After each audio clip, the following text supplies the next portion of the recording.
देखिए latest episodes बिल्कुल ad free. Bharat Ratna doctor Bhimrao Ambedkar को कोटि कोटि नमन। ये कार्यक्रम डॉक्टर भीमराव अंबेडकर के जीवन पर आधारित है, जहां भारत की जनता के प्रति उनके योगदानों को पूरी सजगता से चित्रित और रेखांकित करने का प्रयास है। कार्यक्रम में दिखाई गई घटनाएं लब्ध-प्रतिष्ठ पुस्तकों से ली गई हैं। इस कार्यक्रम के जरिए चैनल की ओर से एक विश्वसनीय, सजग और सकारात्मक प्रयास है कि डॉक्टर बाबा साहेब भीमराव अंबेडकर के जीवन की संघर्ष यात्रा एवं गौरव गाथा पूरे आदर के साथ घर घर पहुंचे और उनके योगदानों से सभी संपूर्णता में परिचित और आह्लादित हों।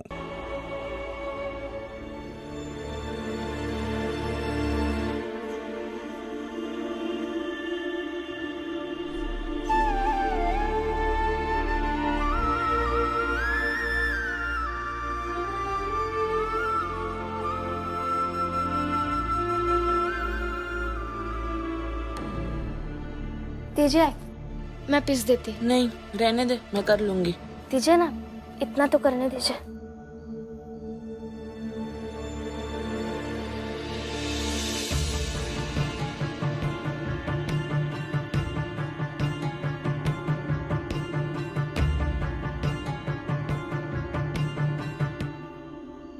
कल तू थी वहां पे, फिर भी तेरी जगह पे मैंने लक्ष्मी को दूध लाने भेजा। भीम भी था, लेकिन भीम की जगह पे आनंद को दवा लाने भेजा। बुरा भी लगा होगा तुझे? नहीं, बुरा क्यों लगेगा? वो दोनों भी इसी घर के। अच्छी बात है, पीस ले जल्दी जल्दी।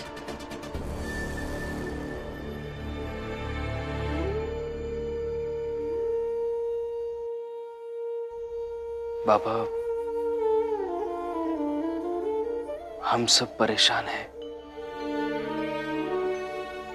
किसी को पता ही नहीं चल रहा है कि आपको क्या हुआ है। डॉक्टर ने भी सिर्फ जिजाबाई जी से बात की है और वो तो बता ही नहीं रही है कि आपको क्या हुआ है। अगर आपको कुछ पता है तो बता दीजिए ना। बाबा, बताइए ना।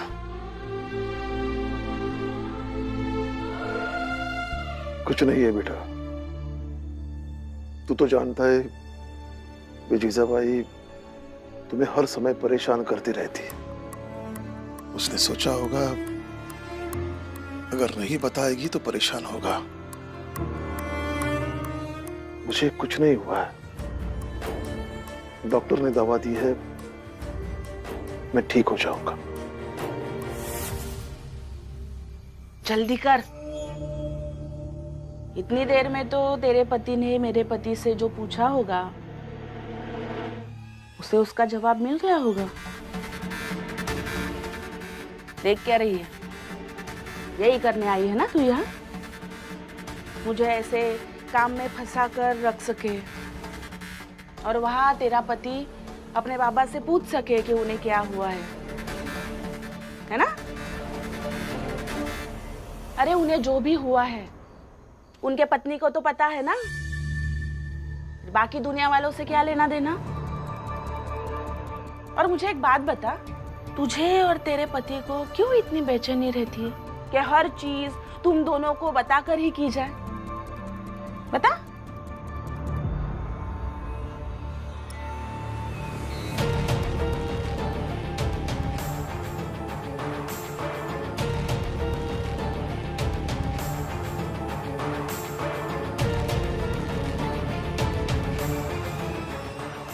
क्या हुआ?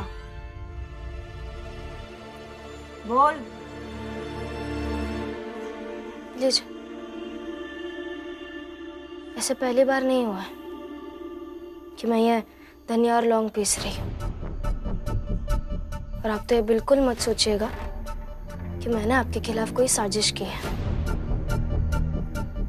हाँ, ये जरूर है कि हम जानना चाहते हैं कि बाबा को क्या हुआ, अगर आप बता नहीं रही हैं। और आप अगर वहां होती तो आप बाबा को भी बताने नहीं देते, इसलिए ये सब किया। अब चाहे जो समझिए आप इसे। लीजिए। फिर भी माफी मांगती हूँ, माफ कर दीजिए।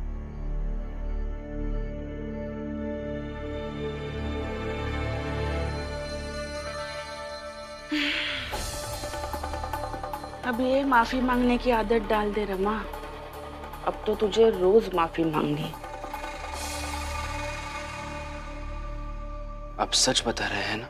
हाँ बेटा, सच बता रहा हूं, झूठ क्यों बोलूंगा। बाबा सही बोल रहे हैं ना आप? हाँ बेटा, मैं सही कह रहा हूं। बस झूठ मत बोलिएगा। भाई हमसे झूठ बोल सकती है, अगर आपसे ही उम्मीद नहीं है कि आप हमसे झूठ बोलेंगे। हाँ, तो अब धीरे धीरे सबसे उम्मीद छोड़ दो।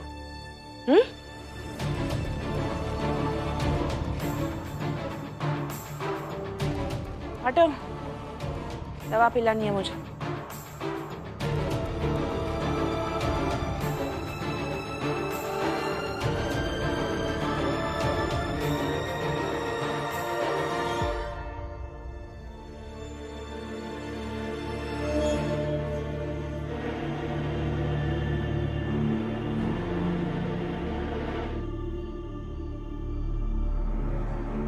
सबको अपनी बीमारी के बारे में मत बताइए। हम सब कुछ आपस में सुलझा लेंगे ना। किसी को बताने की क्या जरूरत है? सुनिए ना, एक बात मैं बहुत दिनों से सोच रही हूँ। क्या? एक नई शुरुआत करते हैं, जैसे पहले था। हम सब साथ में बैठकर बातें करते थे, साथ में खाना खाते थे, रमा और भीम भाव के साथ भविष्य के बारे में मंथन करते थे। जीवन आराम से बीत रहा था। नहीं लक्ष्मी, मैं लौटकर घर नहीं जा सकता। देखो, मैं समझ रहा हूँ कि तुम ये चाहती हो कि सब लोग मिलकर फिर से इकट्ठा रहें, लेकिन अब ये नहीं हो सकता। क्यों नहीं हो सकता? पापा अगर गलत भी थे तो क्या आप जीवन भर पापा से दूर रहेंगे? हाँ, कोशिश यही करूंगा कि अब दूर ही रहे। लेकिन पापा की तबीयत ठीक नहीं है। भीम,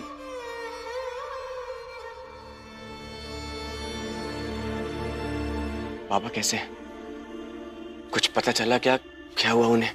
बाबा कह रहे हैं कि मैं ठीक हूँ, बस हमेशा की तरह तबीयत खराब हुई है। लेकिन मुझे ऐसा क्यों लग रहा है कि बाबा हमसे कुछ ना कुछ छुपा रहे हैं। अरे कुछ नहीं छुपा रहे होंगे। बाबा आपसे कभी कुछ छुपाते हैं क्या? भीम, लक्ष्मी भाभी सही कह रही है। काका और काकी ने सब कुछ नहीं बताया, इसीलिए भीम तुम्हें लग रहा है कि वो लोग कुछ छुपा रहे हैं।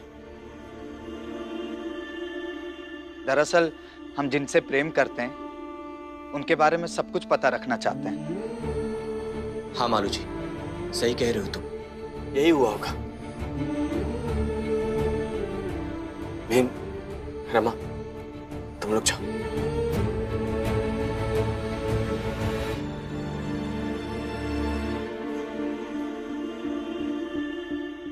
बाबा अब ठीक है,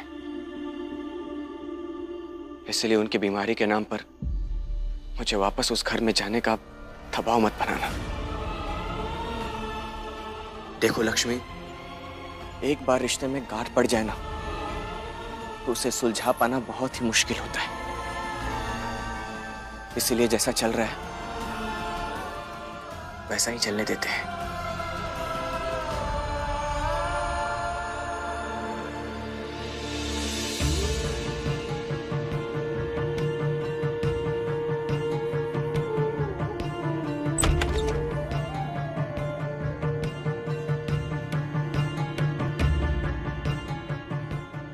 मान लो, चलो खाना बन गया है। आज मैंने तुम्हारे पसंद की खीर बनाई है। तुम्हें बचपन से खीर बहुत पसंद है ना? चलो खाना खाते हैं। भाव, मुझे भूख नहीं है, और अगर भूख होती भी तो भी नहीं खाना चाहता हूं। भाव, मैं फिर से वो सब नहीं करना चाहता हूं जो पहले भाई भाई की तरह करते थे। हाँ तो फिर फेंक देता हूं वो खीर, ना तुम खाओगे और ना ही मैं खाऊंगा।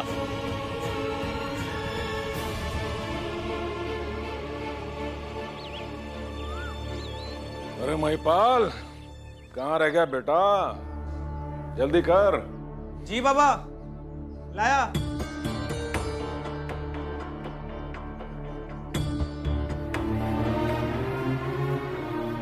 भाऊ नहीं आया अब तक? आता ही होगा।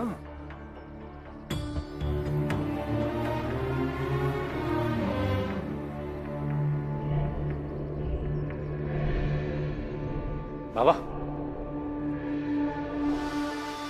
खबर मिली बाबा। जीजाबाई ने राम जी की तबीयत की असली अवस्था भीम, रमा, लक्ष्मी किसी को नहीं बताई है। अरे बाबा, इससे तो भीम और बाकी सब परेशान ही नहीं होंगे। तो मरेगा राम जी। बच्चों, कभी कभी अत्यधिक प्रेम दिखाने के चक्कर में इंसान अपने कंधों पर जरूरत से ज्यादा बोझ उठा लेता है। ऐसे में कंधे तो टूटेंगे ही। जब जीजाबाई का कंधा टूटेगा तो राम जी मरेगा, और जब राम जी मरेगा ना तो भीमराव की जिंदगी पूरी तरह से हिल जाएगी, बिखर जाएगी।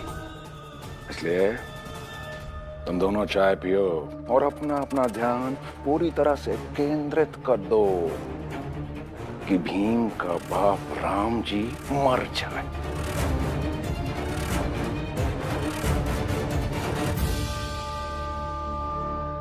कल रास्ते में बहुत थक गया था, धूप भी बहुत थी, प्यास भी लगी थी। उसके कारण मैं एक जगह बैठ गया। वहां से एक छाछ वाला गुजर रहा था। उस भले आदमी ने मुझे छाछ पिला दी और पैसे भी नहीं लिए, लेकिन छाछ पीते ही मुझे चक्कर सा आने लगा और मैं बेहोश हो गया। उसके बाद क्या हुआ कुछ पता नहीं, और तब से मेरी तबीयत ठीक नहीं है। लेकिन छाछ पीते समय उस छाछ का स्वाद कैसे लगा आपको? अब छाछ का स्वाद कैसा होगा? छाछ जैसा ही होगा ना। अब उसमें भी तुम तर्क वितर्क लगाओगे? अरे किसी पर तो शक करना छोड़ दो। तुम्हारे सिवा और भी भले लोग रहते हैं इस दुनिया में। अरे उम्र हो गई है इनकी, धूप में आ गया होगा चक्कर। अब उसमें बेचारे छाछ वाले का क्या दोष? मेरे पूछने का मतलब सिर्फ इतना था कि छाछ पीते समय क्या बाबा को ऐसा लगा था कि उस छाछ में कुछ मिलाया हुआ है? क्योंकि वो मेघनाथ जी अभी अभी एक अहम लड़ाई हार चुके हैं, इसलिए बदला लेने के लिए वो कुछ भी कर सकते हैं। बताइए बताइए, छाछ कैसी थी, छाछ वाला कैसा था, सब बताइए इसे। अब लड़ने के लिए कुछ नया कारण तो चाहिए आपके बेटे को, है ना? बताइए। कुछ नहीं हुआ है मुझे बाबा, और तुम दोनों ऐसे ही बहस करते रहोगे तो एक ना एक दिन मुझे जरूर कुछ हो जाएगा। ऐसा मत बोलिए बाबा। भैया,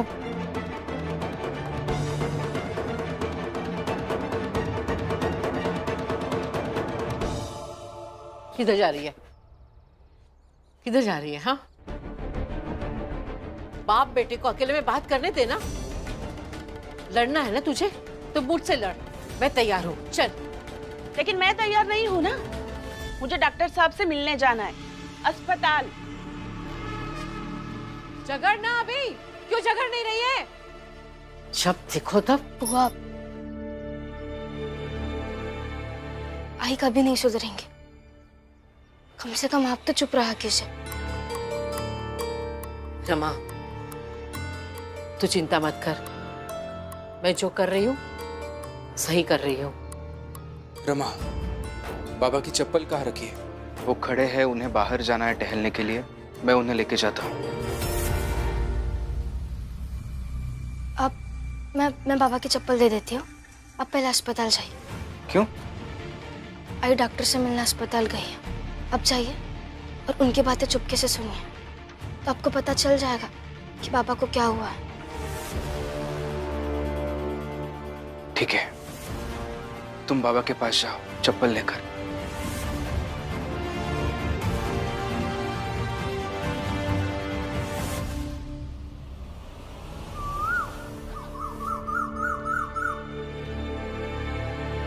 डॉक्टर साहब नमस्ते। नमस्ते। अच्छा हुआ आप यही मिल गए। सोचा आपका घर पास में ही है तो यही बात हो जाएगी। ठीक है, वो राम जी की तबीयत कैसी है अब? हाँ अब ठीक ही है। दरअसल उनकी दवाइयाँ खत्म हो गई है। आपने कहा था ना नई दवाइयाँ देंगे। हाँ ठीक है, मैं देता हूँ।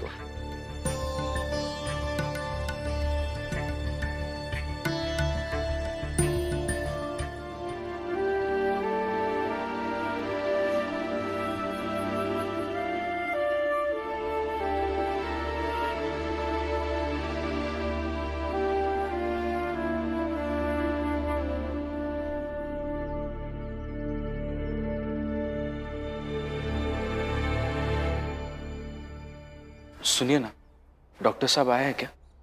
नहीं, आने का समय तो हो गया है। रमा ने तो कहा था जीजाबाई हॉस्पिटल जा रही है। जीजाबाई भी नहीं दिख रही है। ये हो क्या रहा है? ये दवाई है, इसमें कैसे खानी है ये भी लिखा है। थोड़ी महंगी है, तो आप अपने बेटों से बात कर लेना, उन्हें भी बता देंगी तो आसानी से हो जाएगा। नहीं डॉक्टर साहब, दरअसल अपने पति की बीमारी मैं ही ठीक करना चाहती हूँ, और आप भी किसी से कुछ मत कहिएगा। जहाँ तक मुझे पता है भीम अपने बाबा की बीमारी के बारे में सुनकर चुप नहीं बैठेगा। वो आपसे मिलने अस्पताल जरूर आएगा। लेकिन डॉक्टर साहब एक विनती है, उसे या मेरे घर वालों को कुछ मत बताइएगा। कहिएगा कि सब ठीक है। मैं किसी को परेशान नहीं करना चाहती।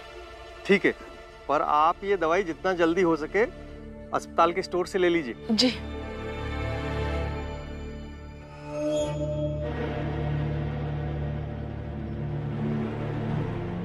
इस बार तो अपने पति को मैं ही ठीक करूंगी,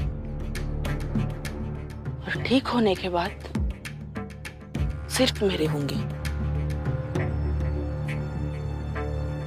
लेकिन इस दवाई के लिए मुझे पैसे चाहिए, और उसके लिए मुझे काम ढूंढना होगा। फुलिया, जैसे ते पहले हमरे अंदर काम करत रही है, वैसे ही अब करे में का दिक्कत है? का हम तुम्हारे अंदर काम करत रहे? अच्छा, हमका तो लागत रहा कि हम लोग एक साथ काम करत हैं। तुम ऐसा सोचा तो ये बात का तो हमें अंदाजा ही नहीं रहा। तो अब तो पता चल गवा ना, कब करो? नहीं, कोई जरूरत नहीं है। तुम अपन काम करो और हम अपन काम करेंगे। ये बात का तो फैसला पहले ही हो चुका है।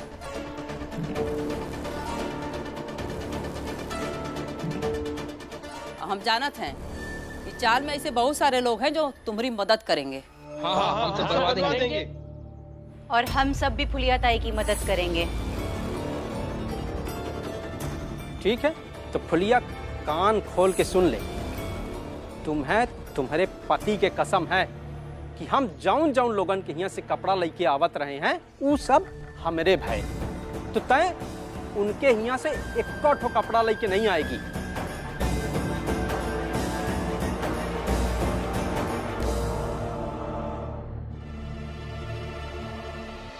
हाँ तो नहीं लाएंगी। और जोखू भाऊ, हौसला रहेगा तो सब कुछ कर लेंगी फुलिया ताई। जोको, कितने गिरे हुए इंसान हो तुम। ए डलिया अम्मा, अब लड़ाई के बीच माँ अच्छा बुरा उठा गिरा ये सब बातें तो करो ही ना। जा रहे हम कपड़ा लेवे।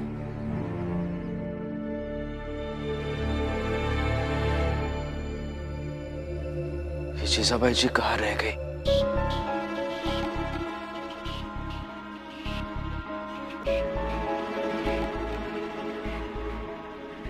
डॉक्टर साहब, बताइए ना मेरे बाबा को क्या हुआ है। अरे किस किस को बताऊं मैं? अभी घर से निकला तो रास्ते में तुम्हारी आई मिल गई, बताया मैंने उनको सब। अब मैं एक एक करके सबको बताऊंगा क्या? इसका मतलब जीजाबाई जी यहाँ आई ही नहीं। ये क्यों ऐसे साजिश कर रही है? अब तो मुझे और यकीन हो रहा है कि जीजाबाई जी हमसे कोई बड़ी बात छुपा रही है। मुझे पता करना होगा।